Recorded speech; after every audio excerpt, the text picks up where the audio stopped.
अभी के समय में ये वाला वीडियो आपने तो सोशल मीडिया पे देखा ही होगा। क्या आप इस लड़की को जानते हैं? नहीं जानते हैं तो बने रहिए इस वीडियो में अंत तक। हम आपको बताएंगे कि ये लड़की कौन है और कहाँ की रहने वाली है।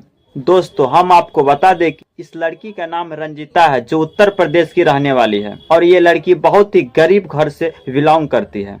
इस लड़की के अंदर ये खूबी तो है, अगर ये लड़की किसी भी गाने पर वीडियो बनाती है तो उस पे सबसे ज्यादा ये रो रो कर एक्टिंग करती है।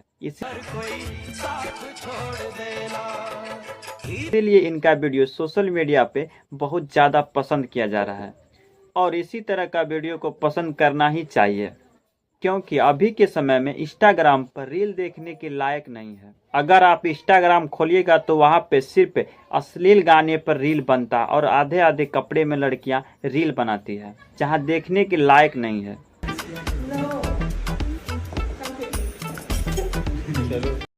सरकार कहते हैं बेटी बचाओ और बेटी पढ़ाओ, लेकिन यहाँ ऐसा नहीं होता। यहाँ पर बेटी बचाओ और इंस्टा पे नचाओ, यही चलता है। बस मैं यही कहना चाहता हूँ कि रंजीता जैसे हर लड़कियां को सपोर्ट कीजिए और आगे बढ़ाइए, क्योंकि संस्कारी लड़कियां हमेशा गरीब घर में पाया जाता है, अमीर के घर में नहीं। अमीर की लड़की तो छोटे छोटे कपड़े पहनकर इंस्टाग्राम को खराब करके रखा है।